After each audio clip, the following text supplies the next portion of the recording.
घोर अंधेरा जगन्नाथ मंदिर में सिर्फ कुछ दियों की टिमटिमाती रोशनी गर्भगृह में पसरी खामोशी को तोड़ रही है। मुख्य पुजारी परंपरा के अनुसार भगवान जगन्नाथ जी को जगाने और स्नान कराने के लिए प्रवेश करते हैं। दिए की रोशनी में भगवान का मुस्कुराता चेहरा चमकता है। राजेंद्र जी की आंखें रोज की तरह श्रद्धा से झुक जाती हैं, लेकिन आज कुछ अलग है। उनकी नज़र भगवान के होंठों के कोने पर अटक जाती है। वहाँ कुछ पीला सा लगा है, दाल और चावल का एक दाना। ये क्या है? वे करीब जाकर देखते हैं। ये खिचड़ी का दाना है। भगवान की गालों पर भी हल्के पीले दाग हैं, जैसे किसी बच्चे ने जल्दबाजी में खाकर हाथ पोंछ लिए हों। राजेंद्र जी का दिल बैठ जाता है। मंदिर में खिचड़ी का भोग तो शाम को लगता है, सुबह तो बिल्कुल नहीं। और गर्भगृह में उनके अलावा किसी को आने की इजाजत नहीं।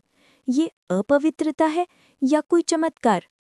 भक्ति जब सारे नियम तोड़ देती है तो भगवान भी अपने नियम तोड़ देते हैं। ये कहानी किसी भक्त की नहीं, बल्कि उस माँ की है जिसके लिए भगवान ने अपना सिंहासन छोड़ दिया। जरा सोचिए, भगवान के होंठों तक खिचड़ी कैसे पहुंची? कौन था वो जो जगन्नाथ के द्वारों के पार पहुंच गया? राजा गजपति, एक न्यायप्रिय और धर्मनिष्ठ शासक, अपने मंत्रियों के साथ राज्य के मामलों पर चर्चा कर रहे हैं। तभी घबराए हुए राजेंद्र पुजारी वहां पहुंचते हैं। आचार्य राजेंद्र, आप इस समय यहाँ? सब कुशल तो है? महाराज, अनर्थ भी कह सकते हैं और चमत्कार भी, समझ नहीं आ रहा। राजा खड़े हो जाते हैं। दरबार में सन्नाटा छा जाता है। स्पष्ट कहिए आचार्य, क्या हुआ है? महाराज, आज भोर में जब मैं गर्भगृह में गया तो मैंने प्रभु जगन्नाथ के श्रीमुख पर खिचड़ी के कण देखे। पूरे दरबार में कानाफूसी शुरू हो जाती है। खिचड़ी? सुबह सुबह? यह असंभव है। क्या आपने स्वयं देखा? कोई भ्रम तो नहीं? महाराज, अपनी इन आंखों से देखा है, जैसे किसी ने प्रभु को भोग लगाया हो और उन्होंने उसे स्वीकार भी किया हो। पर सवाल ये है, कौन और कैसे? मंदिर के सारे द्वार बंद थे। राजा गजपति की आंखों में चिंता के साथ साथ एक अजीब सी जिज्ञासा तैर जाती है। ये कोई साधारण घटना नहीं है। या तो ये मंदिर की सुरक्षा में बहुत बड़ी चूक है, या फिर स्वयं प्रभु की कोई लीला। पता लगाइए, आज रात मंदिर की सुरक्षा दोगुनी कर दी जाए। एक परिंदा भी अंदर ना आ पाए। एक छोटी साफ सुथरी झोपड़ी, तुलसी के पौधे के पास मिट्टी के चूल्हे पर एक मिट्टी की हांडी चढ़ी है। कर्माबाई, जिनके चेहरे पर उम्र की झुर्रियों से ज्यादा ममता और भोलापन है, बाजरे की खिचड़ी बना रही हैं। उनकी हर हरकत में एक लय है, एक प्रेम है। एक साधु ज्ञानानंद वहां से गुजरते हुए रुकते हैं। देवी, तुम ये क्या कर रही हो? कर्माबाई मुस्कुलाकर उनकी ओर देखती है। प्रणाम महात्मा, अपने लाला के लिए भोग बना रही हूँ। उसे मेरी खिचड़ी बहुत पसंद है। लाला? और तुमने अभी तक स्नान भी नहीं किया? बिना स्नान किए भगवान का भोग? ये तो घोर पाप है। शास्त्र इसके विरुद्ध है। कर्माबाई का चेहरा थोड़ा उतर जाता है। उनकी आंखों में एक बच्चे जैसी उलझन है। पर महात्मा, मेरा लाला सुबह सुबह भूखा होता है। मैं स्नान ध्यान में लगूंगी तो उसे भोग मिलने में देर हो जाएगी। वो बेचैन हो जाता है। मूर्ख स्त्री, भक्ति का अर्थ है अनुशासन है। नियम पहले आते हैं, भावना बाद में। भगवान को तुम्हारी मैली खिचड़ी नहीं, शुद्ध मन और तन से दिया गया भोग चाहिए।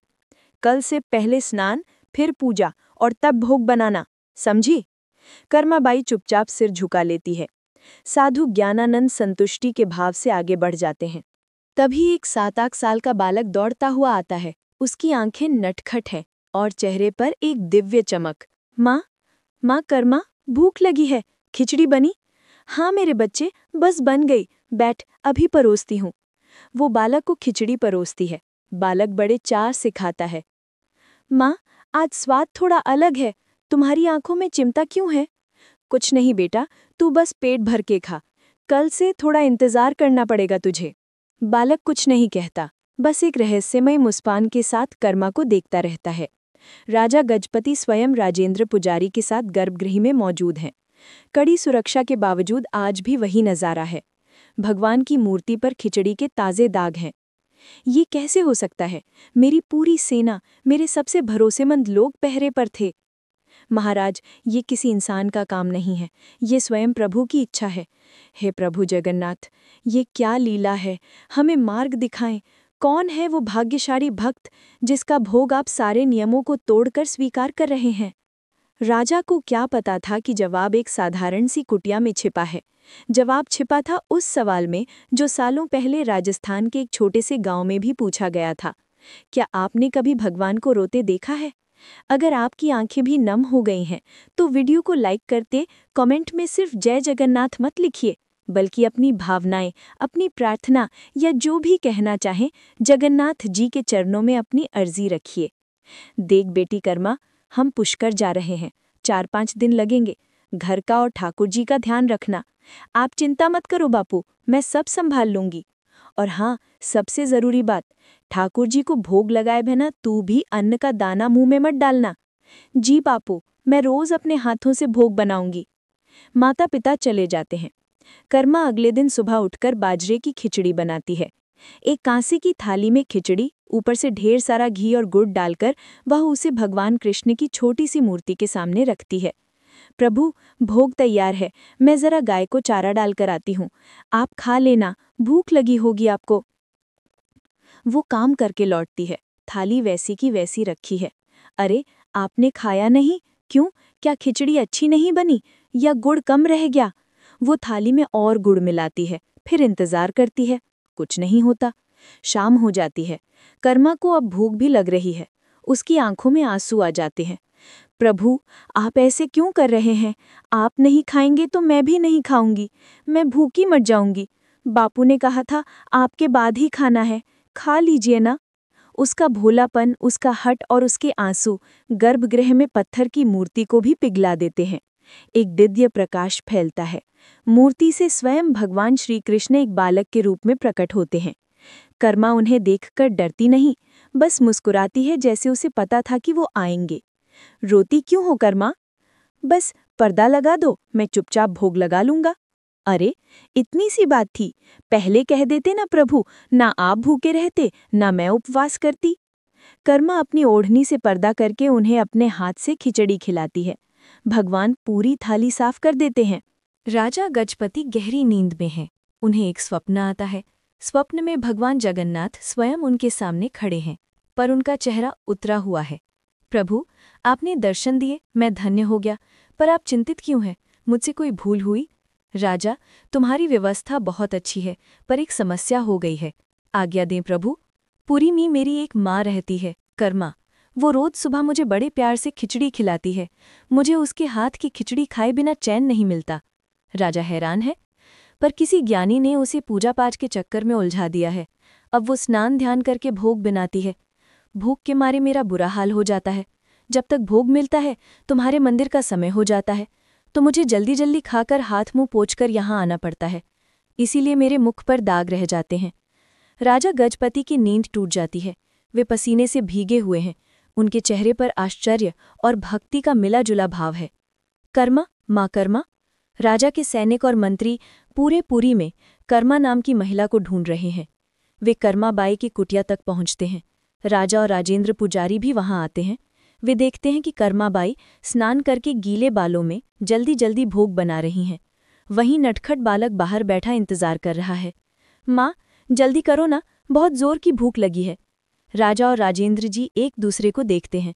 वे समझ जाते हैं ये साधारण बालक नहीं है। तभी साधु ज्ञानानंद भी वहां आ जाते हैं। महाराज, आप यहाँ इस अज्ञानी स्त्री की कुटिया में? महात्मन, जिसे आप अज्ञानी कह रहे हैं वो स्वयं भगवान जगन्नाथ की माँ है। आपके थोपे हुए नियमों के कारण भगवान को भूखा रहना पड़ रहा है। ज्ञानानंद का चेहरा शर्म से झुक जाता है। उसे अपनी भूल का एहसास होता है। वो दौड़कर कर्माबाई के पैरों में गिर पड़ता है। मुझे क्षमा कर दो माँ, मैं शास्त्रों का ज्ञान तो पा गया, पर प्रेम का मर्म न समझ सका। आपकी भक्ति ही सच्चा शास्त्र है। आप जैसे पहले करती थी वैसे ही अपने लाला को भोग लगाएं। कर्माबाई उसे उठाती है। उनकी आंखों में कोई गुस्सा नहीं, सिर्फ ममता है। महात्मन, आप सही थे, पर मेरा लाला वो बच्चा है जो नियम नहीं, सिर्फ माँ का प्यार समझता है। राजा गजपति और राजेंद्र पुजारी हाथ जोड़कर ये सब देख रहे हैं। उनकी आंखें नम हैं। कर्मा के माता पिता तीर्थ से लौटते हैं। माँ देखती है कि गुड़ का मटका लगभग खाली है। कर्मा, इतना सारा गुड़ कहाँ गया? माँ, ठाकुर जी रोज खिचड़ी खाते हैं ना, तो उन्हें गुड़ ज्यादा पसंद है, मैं रोज डाल देती थी। पिता जीवन राम को विश्वास नहीं होता। उन्हें लगता है बेटी झूठ बोल रही है। हमसे झूठ बोलती है? तूने ही खाया होगा सब। नहीं बापू, आपको यकीन नहीं तो कल खुद देख लेना। अगले दिन कर्मा फिर खिचड़ी बनाती है। माता पिता छिपकर देखते हैं। कर्मा थाली रखती है, ओढ़नी का पर्दा करती है और प्रार्थना करती है।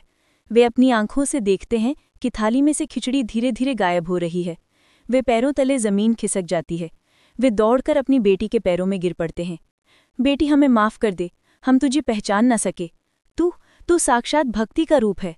समय बीत गया है। कर्माबाई अब बहुत वृद्ध और कमजोर हो गई हैं। वो अपनी चारपाई पर लेटी हैं। उनकी सांसें धीमी चल रही हैं। वही बालक जो अब भी उतना ही बड़ा है, उनका हाथ पकड़कर उनके पास बैठा है। लाला, अब मुझसे उठा नहीं जाता। आज खिचड़ी कैसे बनाऊंगी? तू भूखा रह जाएगा। तुम चिंता मत करो माँ, तुमने मुझे जीवन भर खिलाया। आज मैं तुम्हें अपने साथ ले जाने आया हूँ, जहाँ तुम्हें मेरे लिए कुछ बनाना नहीं पड़ेगा। कर्माबाई मुस्कुराती हैं और शांति से अपनी आंखें बंद कर लेती हैं। उनकी आत्मा शरीर छोड़ देती है। मंदिर में कोहरा मचा है। भगवान जगन्नाथ की मूर्ति की आंखों से अविरल आंसुओं की धारा बह रही है। पत्थर की मूर्ति रो रही है। राजा गजपति और राजेंद्र पुजारी भागे भागे आते हैं। वे ये दृश्य देखकर कांप उठते हैं। हे प्रभु, ये क्या हो रहा है? हमसे क्या अपराध हुआ? राजा गजपति समझ जाते हैं। वे हाथ जोड़कर प्रार्थना करते हैं। रात को राजा को फिर स्वप्न आता है। भगवान जगन्नाथ एक छोटे बच्चे की तरह सुबक सुबक कर रो रहे हैं। राजा, मेरी माँ चली गई। मेरी कर्मा माँ मुझे छोड़कर चली गई। अब मुझे सुबह सुबह प्यार से खिचड़ी कौन खिलाएगा? अब मैं किसका इंतजार करूंगा? राजा की नींद खुलती है। उनकी आंखों से भी आंसू बह रहे हैं। लेकिन ये एकमात्र माँ नहीं थी। ऐसी और भी कहानियां हैं जहां भक्ति ने भगवान को विवश कर दिया। राजा गजपति ने सभी पुजारियों और पूरे राज्य के लोगों को इकट्ठा किया है। उनका चेहरा दृढ़ निश्चय और गहरी भावना से भरा हुआ है। आज से और इस सृष्टि के अंत तक भगवान श्री जगन्नाथ को अर्पित होने वाले 56 भोग से भी पहले सबसे पहला भोग मेरी माँ, भगवान की माँ कर्माबाई के नाम से बाजरे की खिचड़ी का लगाया जाएगा, ताकि मेरे प्रभु को कभी ये ना लगे कि उनकी माँ उन्हें छोड़कर चली गई है। उनकी माँ अब यहीं है, हम सब के दिलों में और इस मंदिर की परंपरा में हमेशा के लिए। और इस तरह एक साधारण किसान की बेटी अपने निश्चल प्रेम और भक्ति से जगन्नाथ जी की माँ बन गई। आज भी जगन्नाथपुरी में हर सुबह दुनिया के सबसे शक्तिशाली भगवान अपनी माँ के हाथ की खिचड़ी के लिए एक बच्चे की तरह इंतजार करते हैं। जय श्री कृष्ण। ये कथा आपको अच्छी लगी हो तो लाइक करो और कमेंट में जय श्री कृष्ण लिखें।